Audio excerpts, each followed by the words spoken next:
स्वामी जी, देश में 4 करोड़ से ज्यादा लोग ऐसे हैं जिन्हें तुरंत नी रिप्लेसमेंट की जरूरत है, यानी घुटना काट करके वहां एक नया घुटना लगाने की जरूरत है।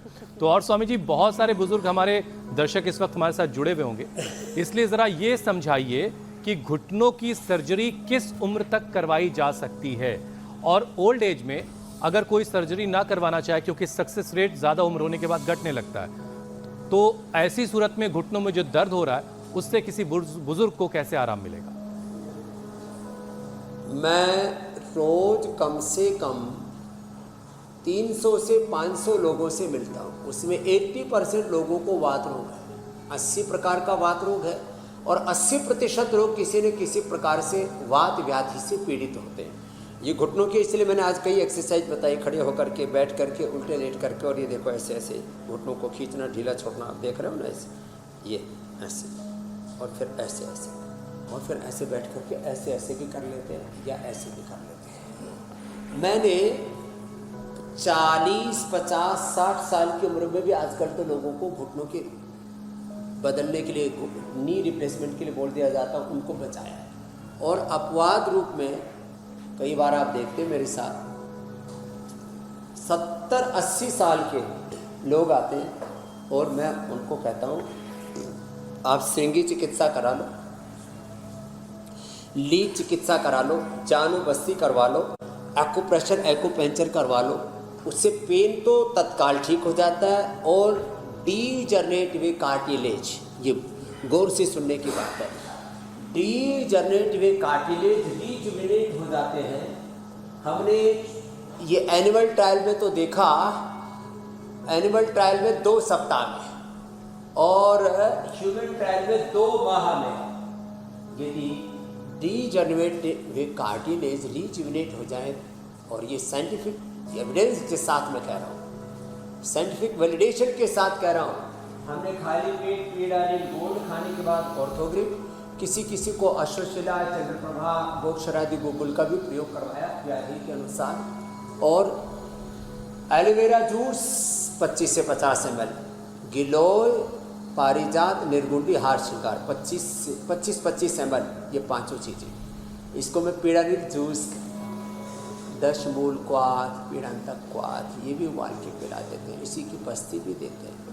एटीएम की सब्जी, रागी के आटे की, बाजरे के आटे की रोटी, उपवास इसमें विशेष फायदा करता है। तो जिनको ऐसा बोल दिया गया है कि उनको रिप्लेसमेंट करना ही पड़ेगा, नी रिप्लेसमेंट की ज़रूरत नहीं पड़ेगी। 90 से लेकर के 99%, माने 60 साल से कम उम्र वाले 99, और 60 से ऊपर वाले 90% तक अपने घुटने के ऑपरेशन से, नी रिप्लेसमेंट से बच सकते हैं। और जिन्होंने नी रिप्लेसमेंट कराया है, 10% को छोड़ करके 90% की हालात बड़ी ख़राब होती है।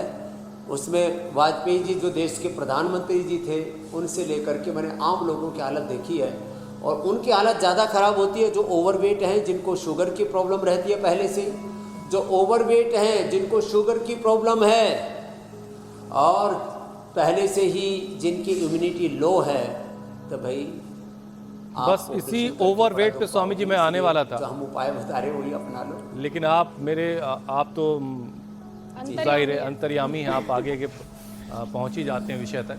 स्वामी जी, रिपोर्ट ये भी बता रही है कि मोटापा गठिया का एक बड़ा फैक्टर है। मोटापे की वजह से भी गठिया बहुत सारे लोगों को हो रहा है।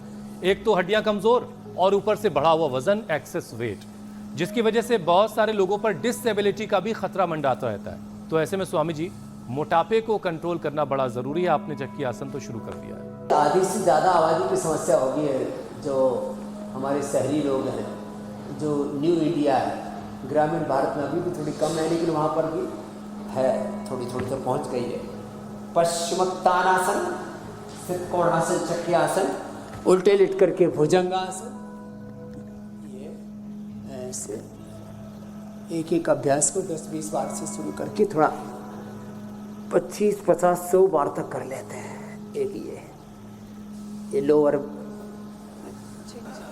जो स्टोमक है हमारा, नाभि से नीचे वाला भाग नीचे लगता है ना, उसके लिए ऐसे 25-50 बार ये भी करवा देते हैं। और फिर पेट की, थाई की, बटक्स की, हिप्स की तो चर्बी बढ़ती है ना, उसके लिए तो ये बहुत ही ज़रूरी है। जो ज़्यादा मोटे हो तो एक एक से करना, नहीं तो दोनों से, ये अर्धहलासन, ये पादवृत्तासन, ऐसे। और आसन, गोधन अर्क, मेदोहर भीटगो, अश्वगंधा के पत्ते, सुबह उठ करके नींबू पानी, और अर्थराइटिस हो तो नींबू नहीं देते। देखो अर्थराइटिस में दही, छाछ, नींबू, अचार, टमाटर, नींबू भी नहीं, यहाँ तक कि आंवला भी नहीं देते हैं ज़्यादा अर्थराइटिस होने पर। और हाँ, उड़द की दाल, जितने भी भारी चीज़ें हैं, दही, छाछ, ये भी मना कर देते हैं। अर्थराइटिस वाले भाई बहनों को इन चीज़ों का परहेज तो करना ही पड़ेगा। और अब जैसे अर्थराइटिस भी है और ओबेसिटी भी है, तो नींबू पानी नहीं, नारियल के पानी पर, वाटरमेलन पर उपवास करना है। और ये दोनों से न कर सके तो एक एक से, ऐसे, ये साइकिलिंग ऐसे, फिर ये ऐसे, और ये कपादोत्तान आसन, अपना सीधा पंजा तना हुआ, और फिर एक एक ऐसे से बड़ा शरीर मारना। तो ऐसे रिदम के साथ थाई पटक से बहुत भारी हो जाते हैं। अनाज, नमक, मीठा थोड़ी देर बंद कर देते हैं।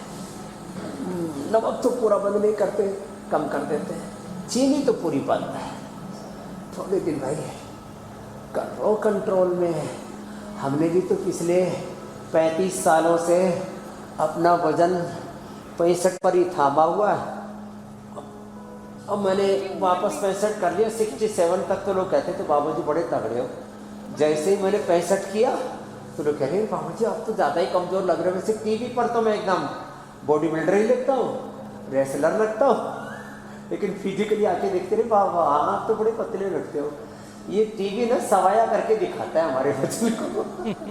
तो जब मैंने 65 पर थाम रखा है तो तुम क्यों वजन का बोझ लादे फिरते हो।